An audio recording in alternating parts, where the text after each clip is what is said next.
We finished the first treatment visit, and I'd like to demonstrate. You may not be able to see this, but I'm checking her leg lengths, and the medial malleoli are symmetrical, and the lateral malleoli are also symmetrical.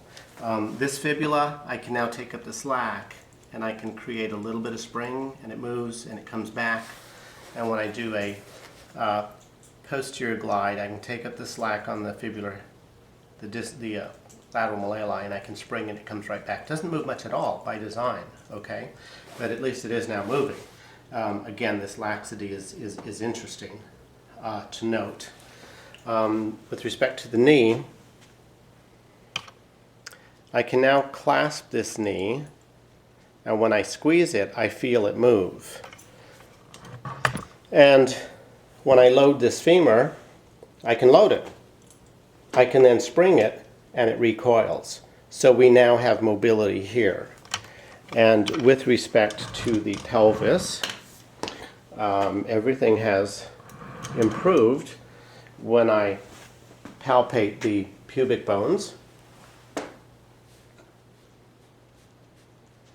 And I place a thumb in between. It does not sink deep as it did before.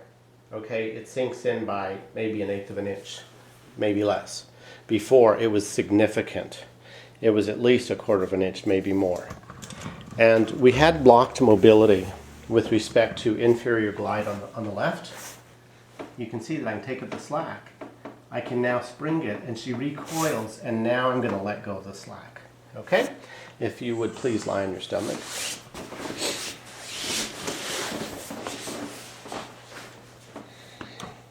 All right. She was blocked with respect to superior and inferior glide on this side, on the left. I can now take up the slack, and I can now spring it, and it recoils. Okay? She also has normative inferior glide. I don't feel like I have to show you that now. On the right side, she had a downslip pattern, and I could not take up the slack, and I could not spring it.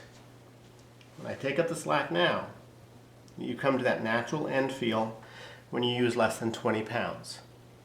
It's a normal stop where you've taken up the soft tissue slack. Now I can spring it repeatedly, it moves, and it recoils. Okay, normative viscoelastic connective tissue properties, and now I let go of having taken up the slack. Now some people spring like this. Well, that doesn't tell you anything. That tells you that the body moves on the table, and that's not a proper spring test. A proper spring test takes advantage of the body's weight in contact with the table. And you take up the slack in one structure, and you evaluate, maybe not precise movement going through a specific joint, but movement going through a region, okay? And you can do repeated tests if you're unsure. And now I'm done with the spring aspect, and now I let go. And that's actually called the Hesch method, springing with awareness, as opposed to a spring test. Okay? Now, that did change the tone of the sacrotuberous ligaments. Okay? This sacrotuberous ligament now feels stronger to me. Okay? Now, you recall this one felt like a bone. And when I spring it now, it is extensile. I can now, at least I can spring it. I can deform it. So this is now softer. This is now harder. Now that her pelvic balance is, now that her structure is balanced, okay? This is the time when it's appropriate to start looking into other issues, but we'll defer this till after her first visit. Today is visit number 1. At a glance, I see a gluteal skyline, a positive gluteal skyline test. She has much more gluteal mass on this side than on this side. Okay? I'm referencing a Spine Journal article, Spine Journal, wonderful, wonderful journal. I'm quoting an article that's probably 15 years old called the gluteal skyline. We will, test muscle on both sides and investigate that further. We'll look at all of her muscle function now because it should be changed. But I want to show you that The sternal mobility has changed, as has the upper cervical mobility as well. So if you would kindly lie on your back.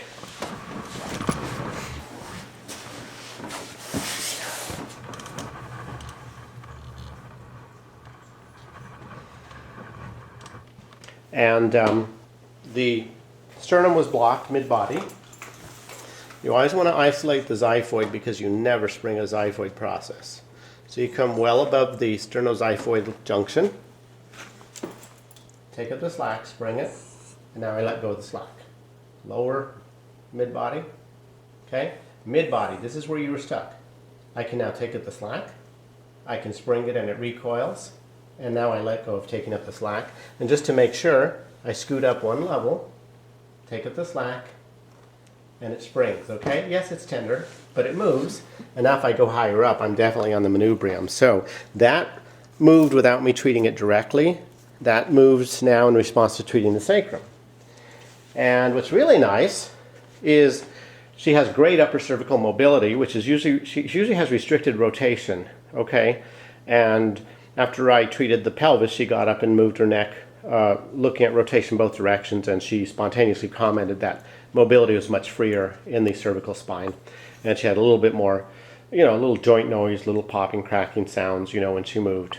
So now I'm going to demonstrate to you that, in fact, the cervical mobility is much improved. Future visit, I will evaluate that in a little bit more detail, and I need to evaluate the thoracic spine, and I need to evaluate rib joint mobility as well. Would like to address these shoulders. They look a little bit elevated, you know, a little bit of tightness when I spring the AC joint. So I think we could gain some, do some work here and bring her shoulders to drop down, her scapulae to drop down. That's for the future. And here is the mastoid process. So I come off there, I'm right on the transverse process of C1.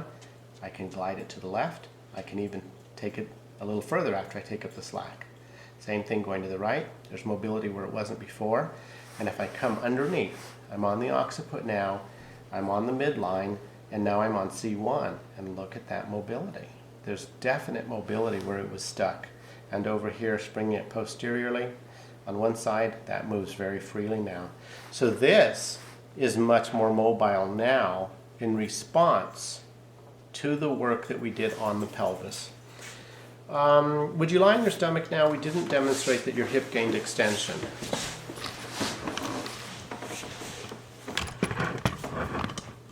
So I used a glide along with an extension stretch, and her right hip now has equal passive extension.